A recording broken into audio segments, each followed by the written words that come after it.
want to know, do you feel like you're grown or Um, well, well, we know physically everybody grows. true, very true. Like, do you have a better like vision towards your future? What I have learned is, well, before we go there, for those of you that do not know, this is the goddess Sheena. This is my goddess. We got married May 25th last year. This year. This year. Yes, it's like your See, last. the old is already setting in. This is the one that gets on my last nerve. And it's only because I've got the nerves to get on. But this one, I involve in everything. This one. This one right here is different. And when I say different, I know everybody says that, but she's different. So when you meet her, when you see her, she's the goddess Sheena, and y'all know me. You treat her with the same respect that you treat me, if not more, because that's my secret weapon. Okay, so and on here we're going to talk about everything. And we have another podcast. It's called what? Igniting the Unheard. Igniting the Unheard. And that will be coming soon too. But to answer your question, and yes, y'all, we're going to talk to each other while talking to y'all. And we're going to add people eventually. But yeah. So to answer your question, do I feel older? For me, I never really knew what it was like to feel older. As for the vision for my future, I don't see it.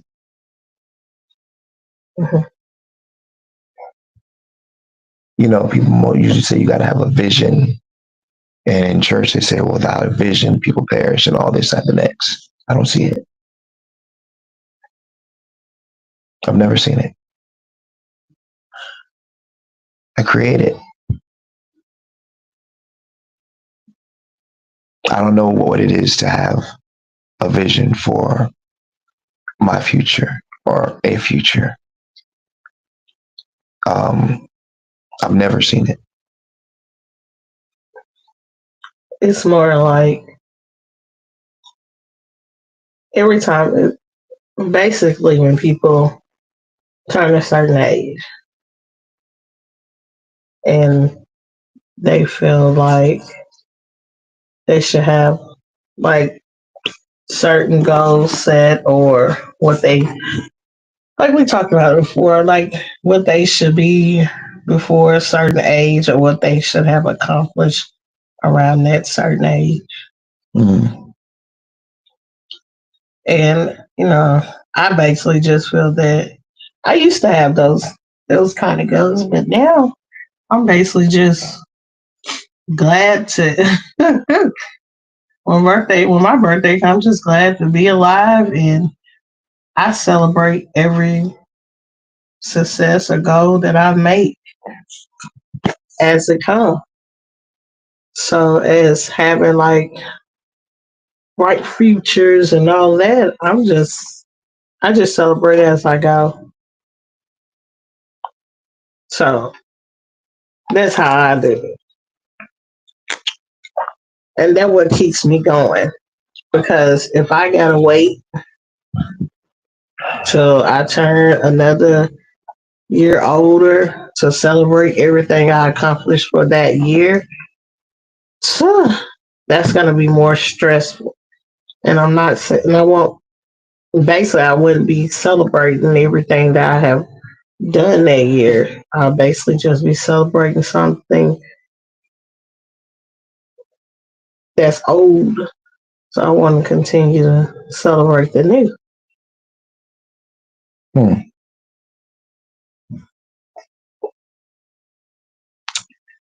I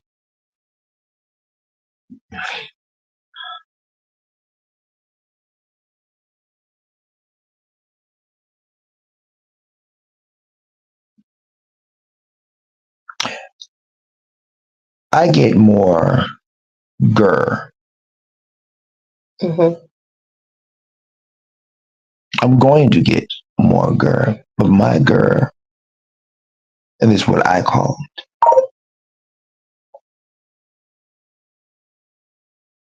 I get more selfish because I'm already selfish. I'm highly selfish. I talk about me. I love me. I'm in love Mm-hmm. because I have to be and I want to be. And I feel like I've busted through something. Mm-hmm.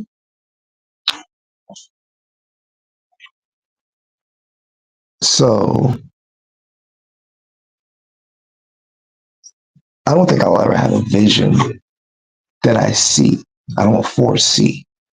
I see visions as I create them. Like you and I were talking earlier about Mm-hmm. this show I want to put on in July.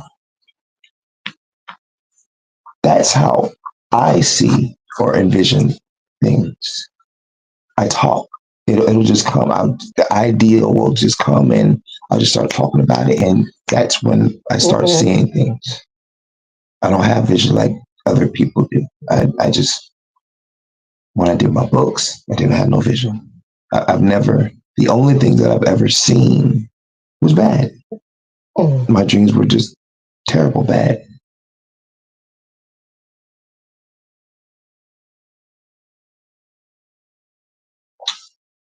I've never seen, never had that ability. And I like it like that because it gives me the freedom to create. Mm-hmm. I feel like if I was to see my future, Probably messed it up. no, I wouldn't want it Mm-hmm. because I already seen it. So to me, if I already see that, hey, I'm going to get this at this certain time, then what? Yeah, I can see that with you. I can most definitely see that with you. Because then you'll be like, well, if I'm already going to get that right here, then I already got it. So ain't no need me trying to do it that way. I want to do it this way. Because you like a challenge. Which is weird because I really don't. You say you don't, but you I do. know I Because say I don't, but you'll go a whole nother way when you can get it right here. And I'll be like, right here. Well, I don't want it like that. I want to go this way. And I'm like, okay. and do you know why I do that? Um, to me, it seems like you like to work for your stuff. I just see you like to work for it. You don't like you like stuff to be given to you, but you don't like handouts. But you like to work for it. Even if somebody give you a handout, you still want to basically show your appreciation. So you want to do some type of work or do something like a swap. And you know what? I think that's trauma.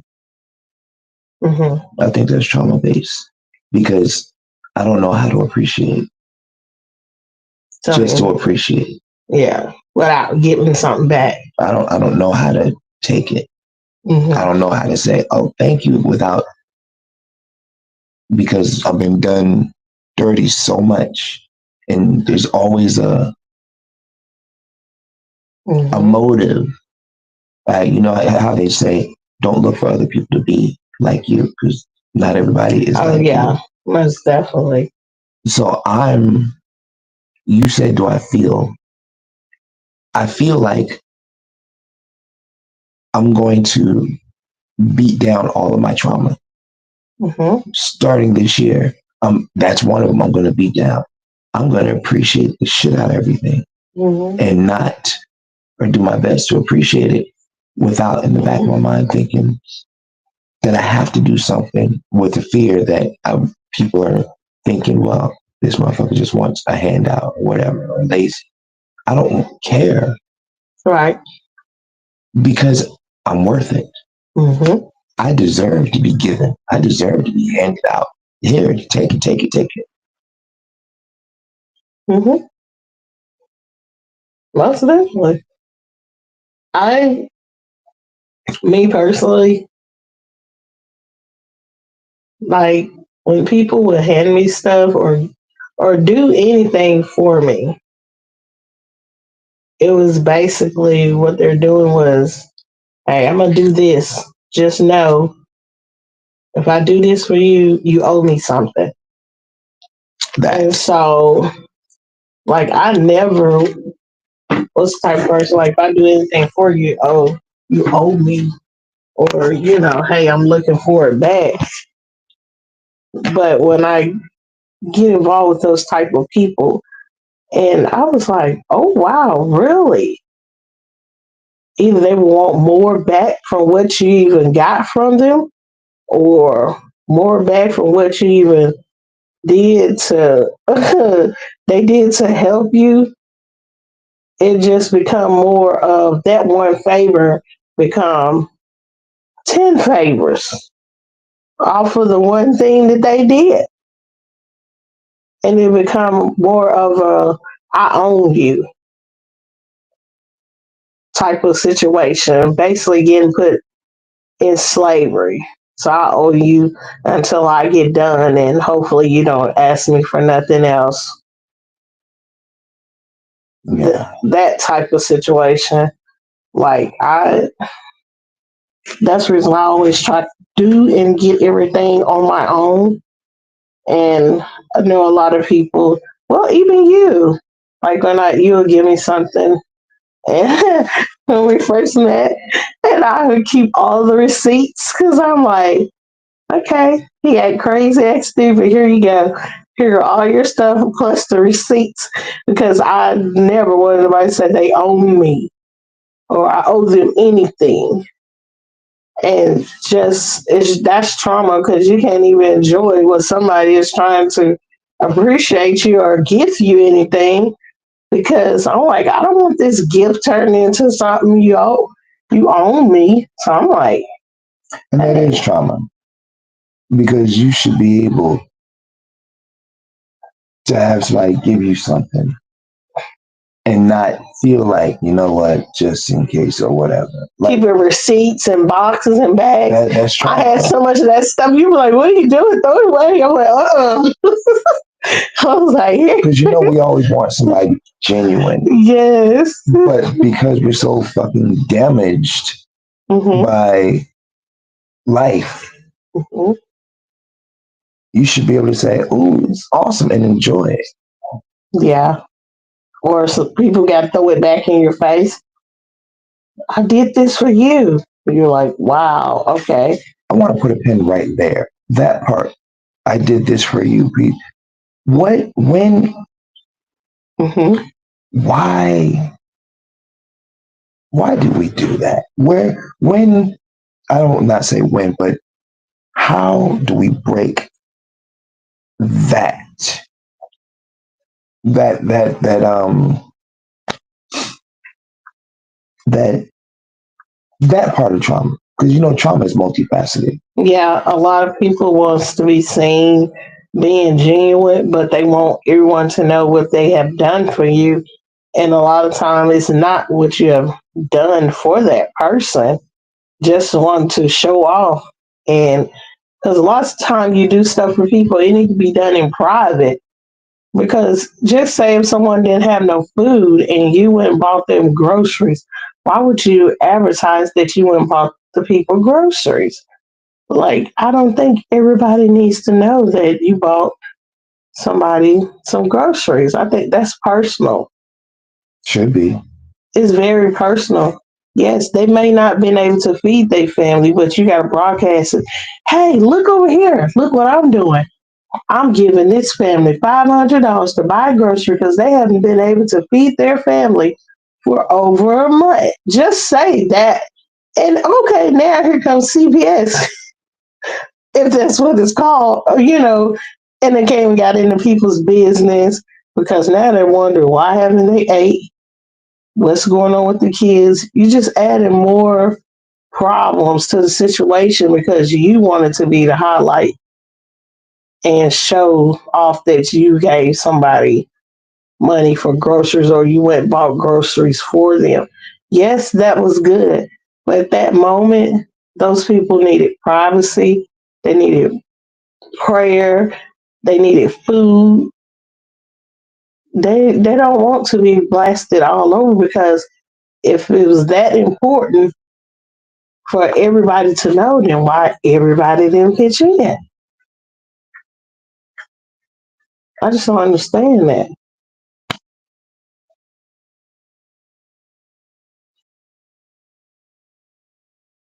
That's how I think that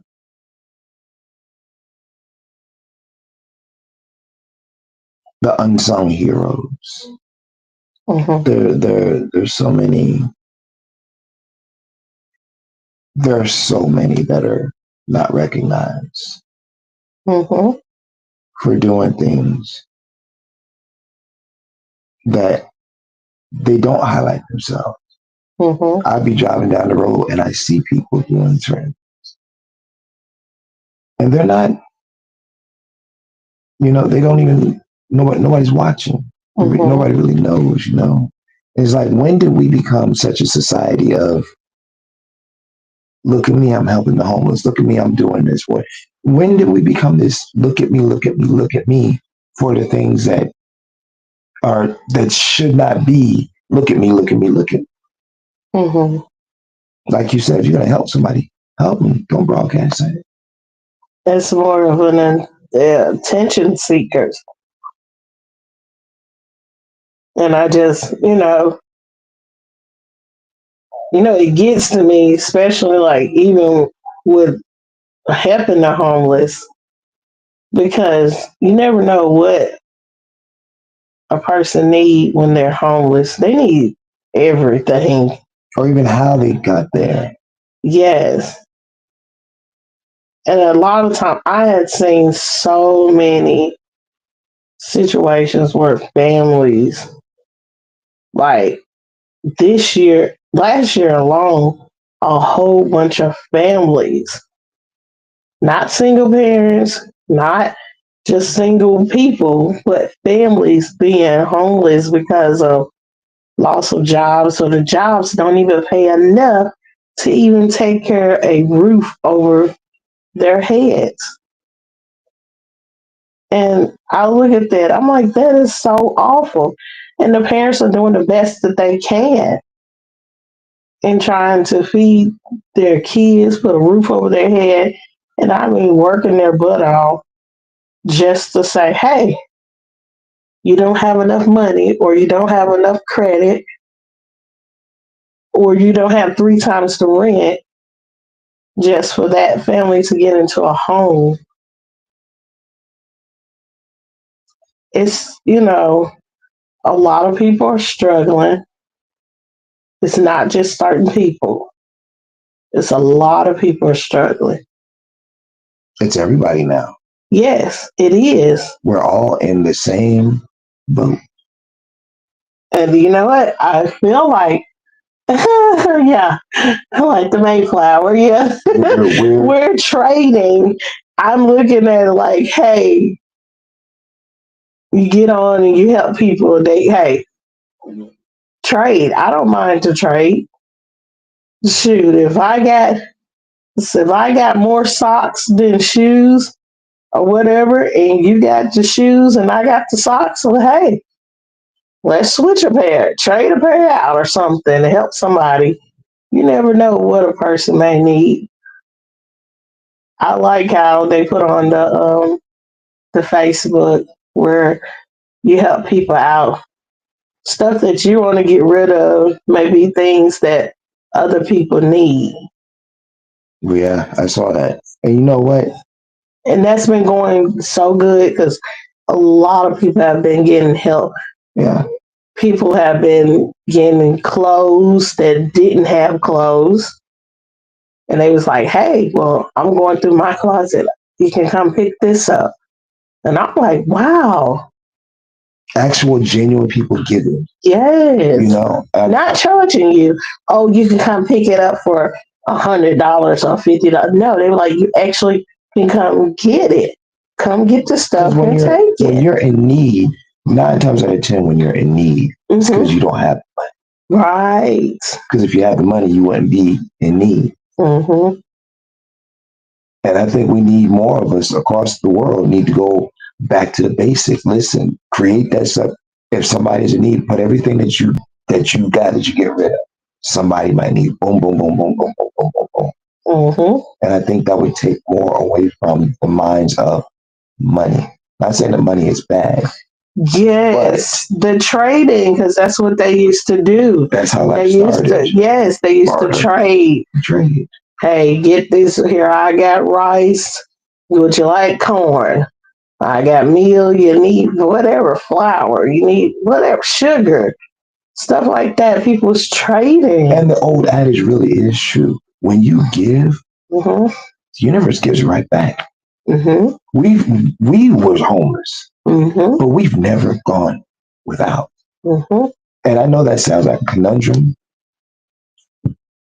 but you can be homeless and not go without.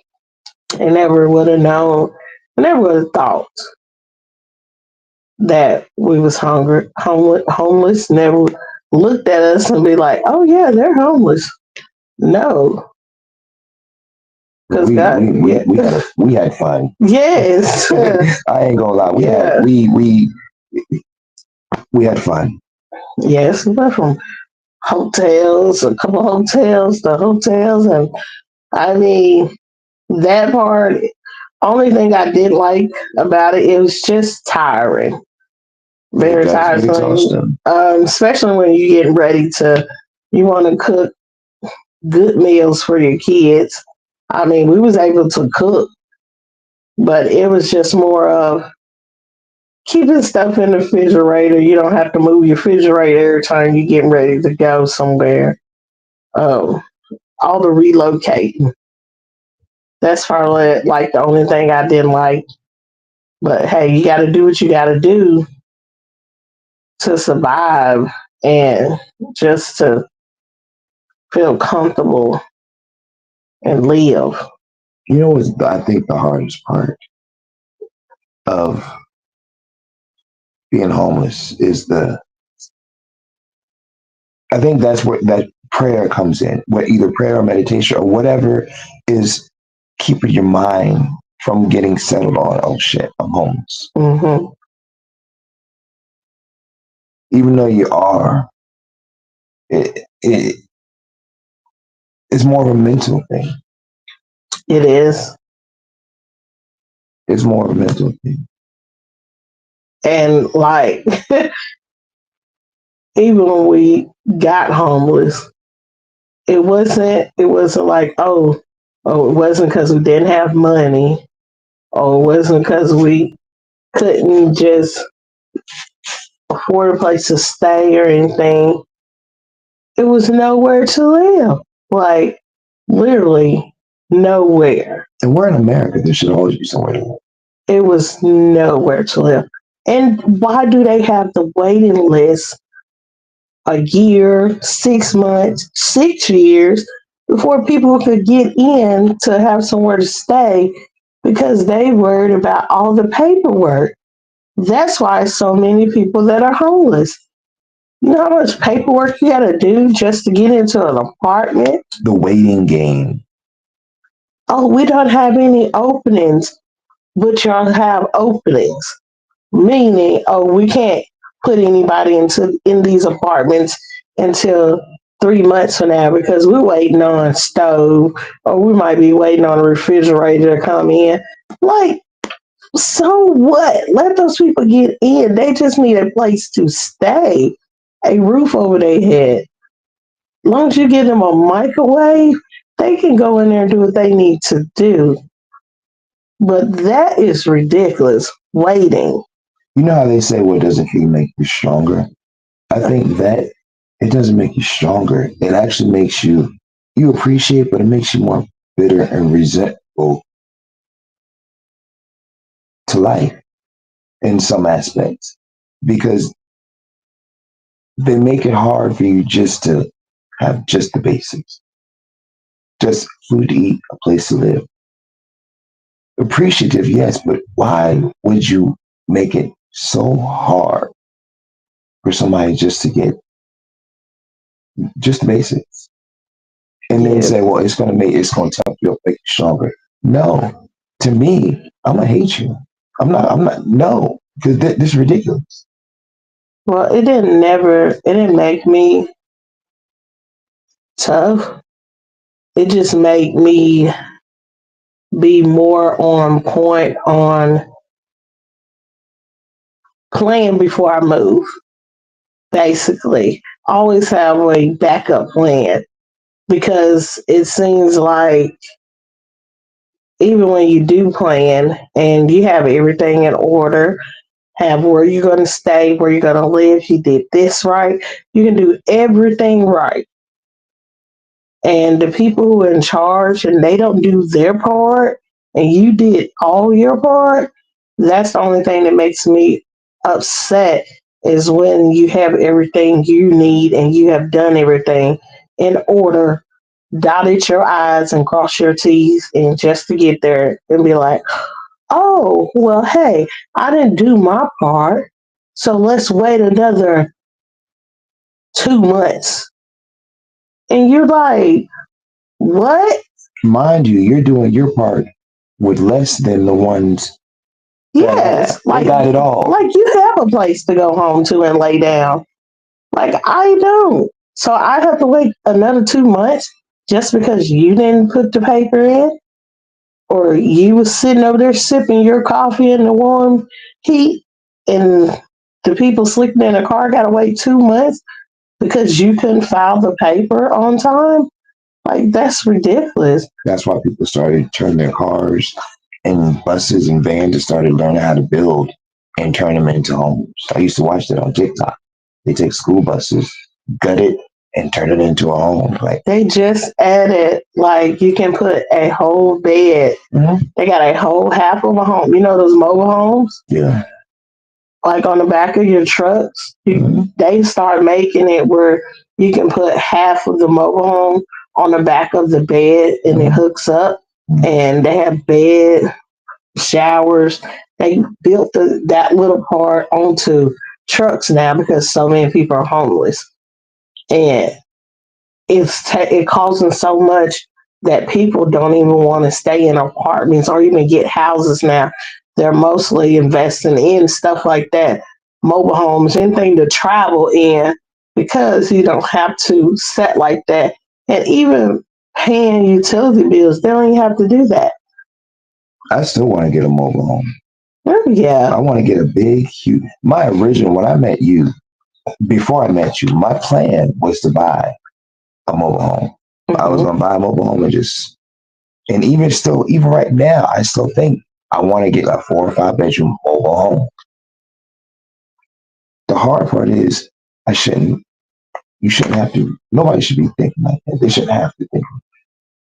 But it's like they force you into thinking, into surviving.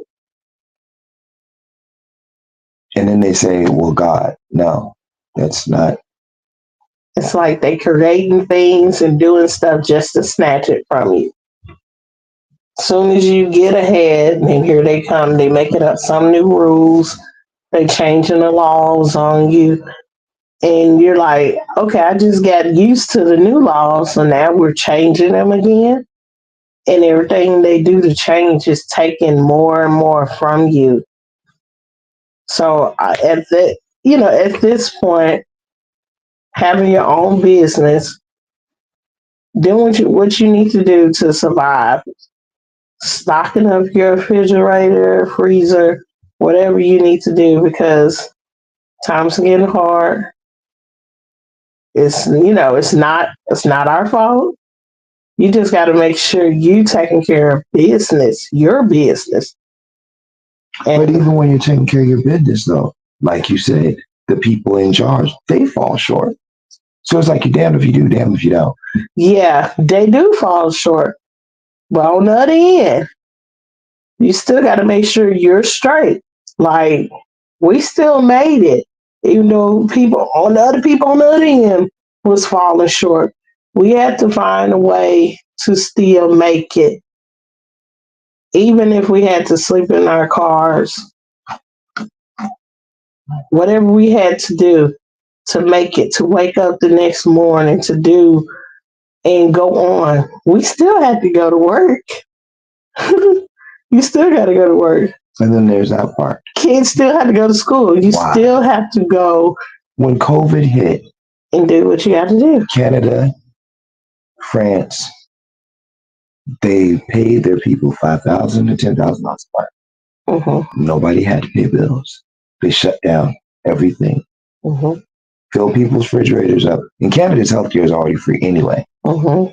They shut down everything because if you think about it, for electricity to go off, somebody's got to be there to hit the switch. Mm-hmm. For all these things, somebody's got to be there to do it. So why in America, when these things happen, why didn't America say, you know what, we can print money all the time. Why don't we go ahead and take care of our people and make sure they're all straight before we go back to everybody going back to work? You know, why is it still today America is still forcing its people to survive when we should not be in survival mode? Right. We shouldn't. We should never, not here. Mm-mm. You should never be in survival mode. And you can't hide it from your kids no more. You can't hide shit from your kids no more because they're a part of it. They force you. It's forced. Yeah. No, we can't hide nothing. You can't hide it. It's right there. Yeah. Most definitely don't hide anything from the kids because they need to know how to survive. And that's another part. You're forcing us to show our kids how to survive. They shouldn't have to. This is not the Stone Age. This is the age of technology, and everything is everywhere. So why? They need to know how to survive without technology. Most definitely. They need to know if your electricity go off that you have to get a grill where you can grill your dang on food. Or build a fire. Yeah. They have to know if you don't have any hot water, you can put a pot. Build a fire. Yeah. Put some water in it. Warm it up. You know what I used to do? I used to watch this show called Survivor Man. Because I was always, that Indian side of me has always been there. When I was in foster care, my foster parents, they went to Disney World. They sent me to Camp Orkila in Washington. I learned how to build a fire, shoot a rifle, make a knife, make a bow and arrow. I might think they was being mean to you, but they actually helped you. I can survive anywhere. Yeah, they actually helped you. That they really gave you some good stuff. Because Mickey and Daffy, whatever his name, Donald Duck, weren't going to do it, but they actually helped you. Everything that I've been through in life. When you ask me, did I feel like I accomplished something? I don't think there's ever been a day gone by, even though as a kid I wanted to go to this world, this and next, but I don't think there was a day that ever went by that I didn't learn something. It's like every second or every day, it's something that So I'm not really sure I know how to celebrate a birthday, Mm-hmm. a full enjoyment.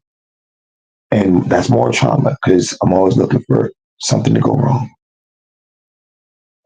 Yeah. Even on that, this year was the best birthday I ever had. I was comfortable. I was like stress free. I was like more of, I could breathe. Waiting to exhale. Yeah, because like I actually like quit celebrating my birthday, and if I did celebrate my birthday, I did it on a different day than my actually born day because it was just like bad stuff will always happen. And I'm like, dang, I can't never have a good birthday. Like it never fails. If it goes good, then later on something goes bad. It's like you're punished for enjoying. Life, yeah, my life. I would be just like, I'm like, why? I always felt like I always had to be the responsible one all the time. I'm the middle child, but I always have to be the responsible one. And when everyone calls me or even just call and talk to me, I'm always there to listen. But oh, let me call and talk to somebody. People don't have time or they just they don't care, but they do want you to listen to their problems or get a relief or want your opinion. Like, I don't mind helping or even just listening. But you get to that point where you look at people. I think I was listening to the pastor Mike, and like he said, once he get once he helped, he's like helping people get to putting people in position for them to get out of position again is old. So he's like, once I help you stay get in this position and you get out of position, he said he's gonna leave you out of position. I saw that. And that's how I feel. Like once I talk to you and I help you get back into your position, I do not want to get that same phone call a couple months later about that same position that you jumped out of. Like, no, I'm not going to keep repositioning you back. I'm not your babysitter. What did that lady this Rachel Barrett's name? She was saying if somebody helps you to get you back on your feet, it's still your responsibility to keep yourself. Correct. And I think that's a lot how God works. He gets you to this point to where, okay, you're here now. Right. Keep it moving. And I know a lot of people, they believe in, oh yeah, God's going to do it for me. God's going to fix it. God's going to do this. Yes, he will, but he cannot walk it for you. You have to take some type of initiative to do something yourself. Responsibility. Not wait on God to do everything for you. And if that's the case, what are you here for? Because he already lived his life. He already came down here in the flesh. So he's not going to walk your life for you just because you're being lazy and don't want to do anything. That's it. Lazy. Now you just lazy. That and where is the doesn't it feel better when you've put your own two hands to something and completed something? You know what? Did that. I mean, there's a good feeling in getting to people giving you the wrong great, but there's just something about. I feel good when I accomplish what I set out to do, even if it's little. Yes, heck yeah. Like Like you told me, you was like, hey, you got to celebrate the little as well as the big. And I was like, okay, you know what? Yeah, that is so true. So when something little comes, I'm celebrating it like it's huge. To me, it is huge. Like I don't want to miss not one celebration. Celebrate everything. I watched you and Ivy build that thing, put the stacker thingy, we put things on, and we're so excited. Mhm. I don't think I'd ever seen you be so excited about something since I've known. But y'all literally built it. You actually, I've watched y'all. Mm-hmm. And I think the thing that we need to do, learn, is that we celebrate the little as well as the big, and celebrate the little the same way we celebrate. That Correct. same excitement, that same joy for the little as the big. And I'm one of those people, you know me, I celebrate it. Give me a tiny something. I'm like a kid in the freaking candy store. Mm-hmm. Appreciation is, I think,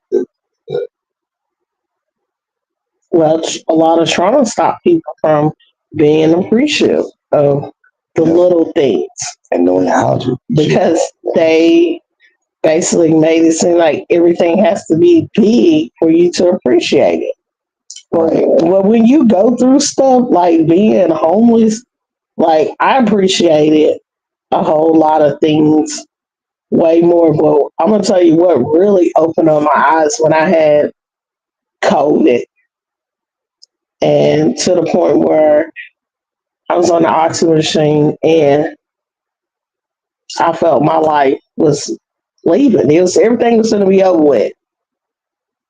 Like I was so sick, I was ready to go.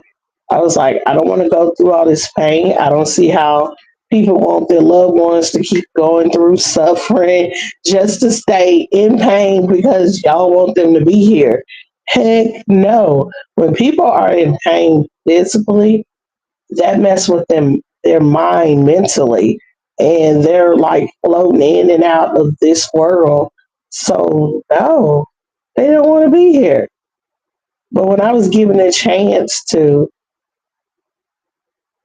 come back and do life again, I changed my life.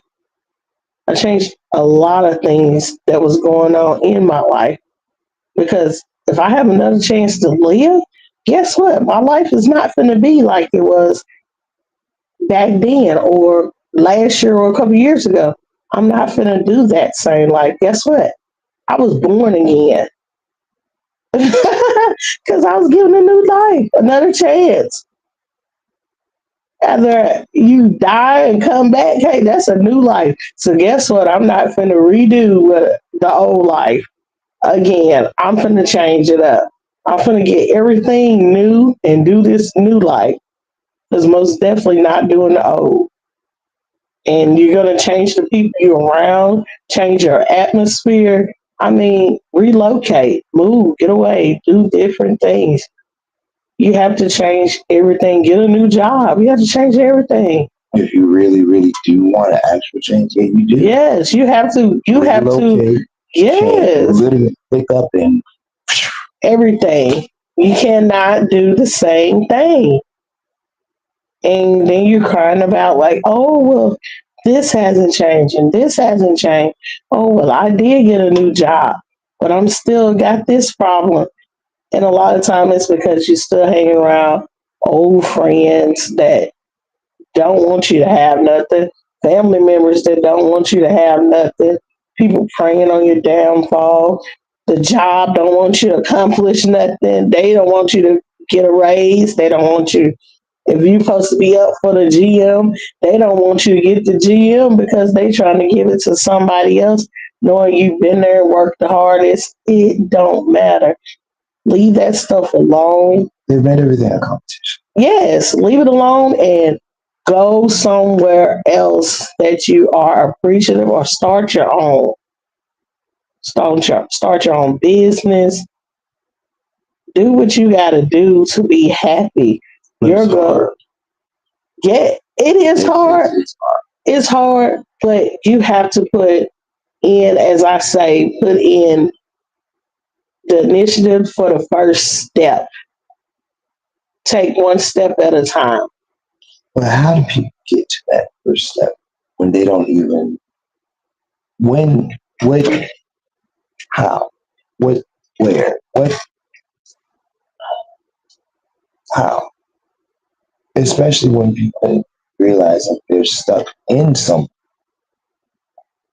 and there's a part of them that's screaming, go. Well, I look at it like this, as in trying to get unstuck out of a situation. The first thing is, to me, is to acknowledge that you're stuck.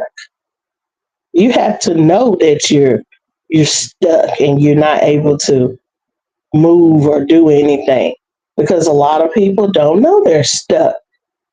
A lot of people don't know they're not moving, they're not growing. They're like, okay, I'm just gonna keep going. Hey, I grow a little bit. Okay, let me keep going doing this and doing this. But guess what? You're not growing. You're not moving. You're doing the same thing. Yes, you got a raise, but guess what? Guess what else? It raise went up. Your rent went up. So guess what? That's not a raise. It's basically the same. You just taking your same steps. So you gotta identify and know that, hey, I am stuck.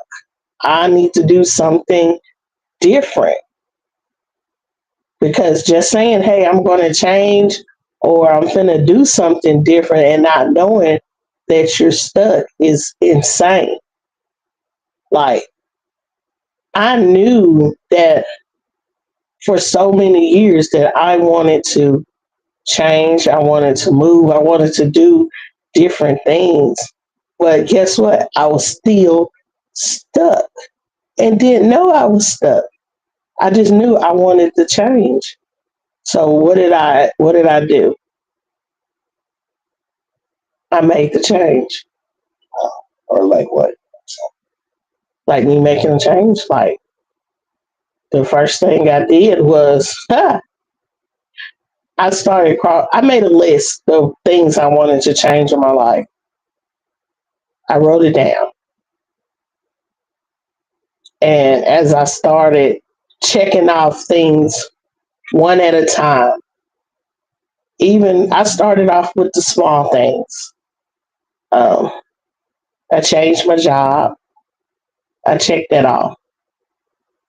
I got a better job than I had so I could have more income and was able to do more on my list. Once I checked that off, so I had the new job. Then I was able to get a better vehicle than the one that I had, so I wouldn't have so many problems. I checked that off, so now I'm able to go the distance and relocating. When I get ready to relocate, I have a good job. I have money saved. I'm ready to roll. So I got that going. So then I started changing my surroundings, even with friends. I was like, okay, let me get rid of this right here. Start, getting rid of certain friends that wasn't good for me, that was fake and that was using me like I'm their ATM machine. So I got rid of some of them. So now I'm doing a whole lot better. I'm seeing more progress. I'm seeing more results. My list is getting smaller. Getting things done. Some of y'all might have to even get divorced.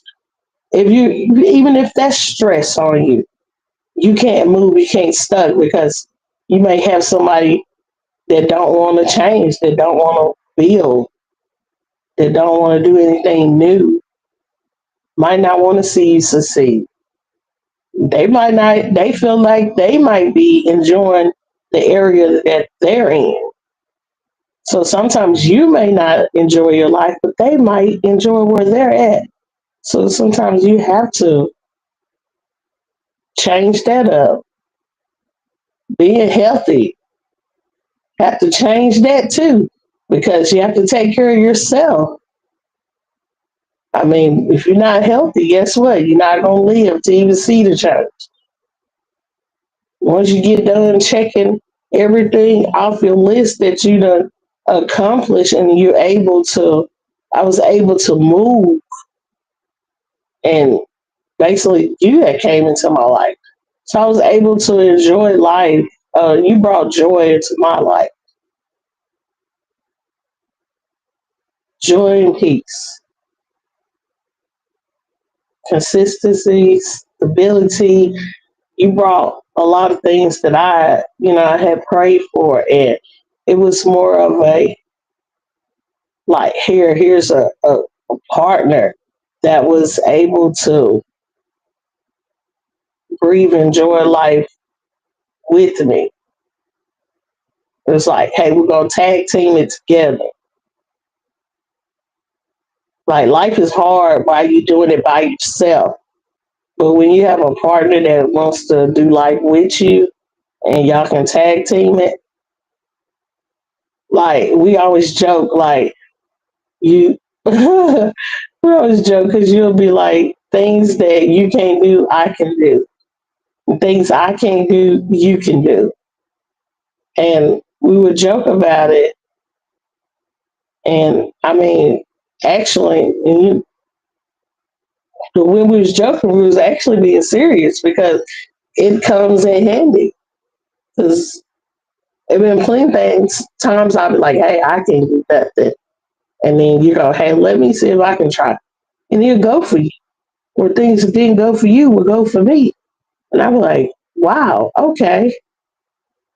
But just imagine if it was just me by myself and it didn't work for me, then shoot, it just didn't work. And I would be so upset and frustrated.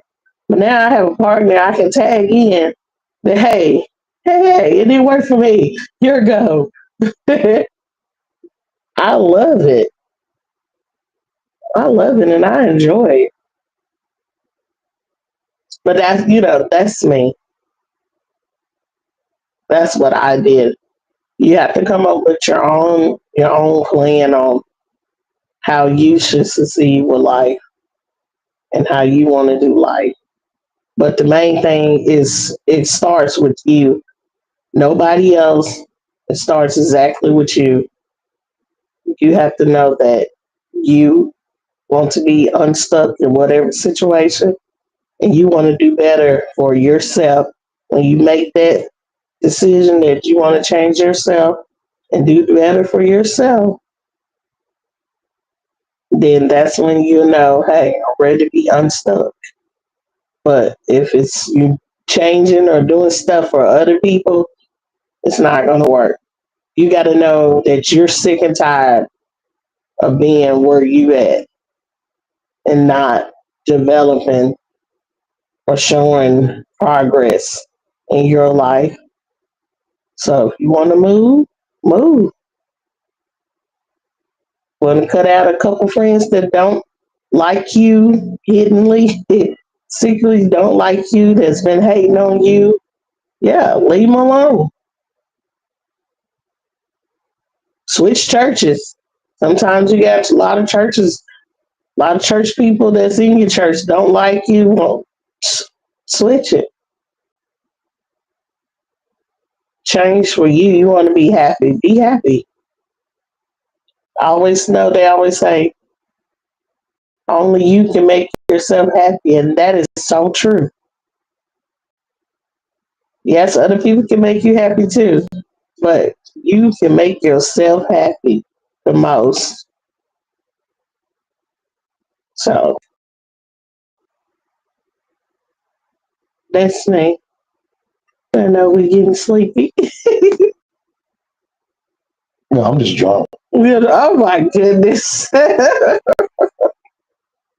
I told you, talk about this my show. I know There's nothing taboo. There's no filter. It's real. It's raw. There's no fake, no script. Everything is straight. Boom. And I think, actually, I know for a fact that's the beauty of creating your own. Yeah. You have a way to put a barrier on. You can freely be yourself, uncensored. Mm-hmm. The world may not be ready for it, but then again, they are. It's on the news every day. It's everywhere. Everything's unscripted. Life is not scripted. It should not. Much as they tried to script it, it is not. Life is life, and it's improv, basically. You have to come up on the fly and be like, hey, okay, life's like, it doesn't even warn you when it's about to do something. It just doesn't. You just gotta shake and move. They say life be life. Life be life. So you gotta life with it. So yeah, I ain't sleep. I'm strong. Right. I'm about to get some more trouble because it's my motherfucking birthday. And you know me, I take the whole. My shit brings in. Oh yeah, you've been partying out. Oh, damn. I've been partying since December 1st. You sure have. You started so early. So came on. There we go. Sad, baby. I'm going in because my shit brings in the new year. It did. I think brings. Okay. Well, for sure. Wow, she's going to sleep. I'm not. She does that. I'm going to continue talking to myself because I talk to myself and I answer myself. I do that a lot. Do it all the time because, well, most of the time I know what to say. I'll ask a question. I know the answer. Don't want to know the answer, but it's there. And a lot of times, especially since, well, I pretty much raised my damn self. So I really don't look for other people's input or opinions or advice. But I'm a talker.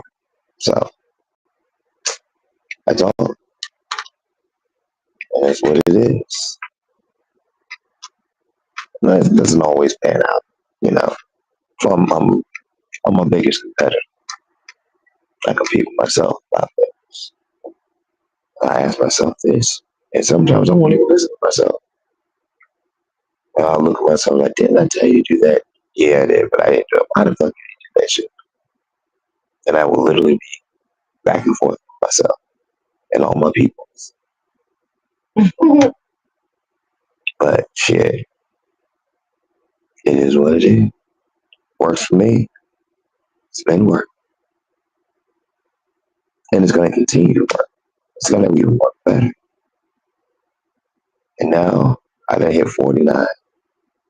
And this is my season where I'm no longer waiting for it. I'm walking into it. I don't have to wait no more. I'm just walking into it. You know, I had a situation tonight. Went to Walmart and got a tree. It's Christmas. A few other things. And for some reason, I could not pay for my stuff. I had the money, but I don't know what it was. It was in like a halt or something. So I was like, Lord, listen, I reveal whatever the heck this is, why it is I can't fix my shit. Well, I wound up running into a lady, lost her phone. And from her losing her phone, started having a conversation. Then her car wound up being dead. So I was going to try to jump it, but, well, that was a no-go. So I wound up taking her and her sister home. And just from that, wound up going to their house. They were trying to organize, clean stuff. Long story short, basically, got a client from the pause that was at Walmart. Now, I didn't know that was gonna happen. I had a plan, going to Walmart, get this, and be out. Well, life had other plans. And now I've got a client, probably permanently. So, you know, sometimes when things aren't going completely smooth, it's not necessarily that bad. Sometimes it can wind up being good for you. These ladies were so appreciative. And see, I've been into this sea for about a year and a half, and I haven't really been to anything that appreciative. These folks here in Tennessee, they're more entitled. They think people owe them stuff. And I'm like, well, you still gotta be appreciative. These ladies, they were old, highly appreciative. You know, my granny used to say that man doesn't take nobody money. She never lied about that. That's why I try to keep that as much as possible. Now, do I slip up? Hell yeah. Shit. I'm bipolar, baby. The bi side comes out, the polar side comes out. And if they both going off, well, shit. But kind of cry. And even though the back of my head thinks that there's something trying to not make it happen, I know it's gonna happen because it already happens. I always have a bunch of spiritualists come on my Facebook and TikTok saying that, you know what I sense about you, got haters, envious, jealous people. And I always tell them, well, then why don't y'all take that to people? Because I had the devil himself come at me and say every time I go to succeed, he's going to make me fail. So do y'all really think I worried about any person? Hell to the now. Because, shit, you got something like that after you. Means two things. Number one, oh, you highly important, like on every spectrum. And number two, you ain't really nobody to fuck with. Period. But that's just my opinion. Well, I'm about to go ahead and cut out, y'all. You know, I haven't been on here in a minute. But I'm trying to go on here daily. Try. What am I doing? I want to start talking more open, freely, bringing people in. Let's get it, you know? Because I've always wanted my own show. I've always wanted to be heard. And so now I'm ignited. And there's others that just want to be heard. And on my show, there's no judgment. There's no, you're extra. I want the extra. I want those that have a voice. Because you have a voice. So, until the next time, y'all. I really don't have no music yet. But I will. So, for right now.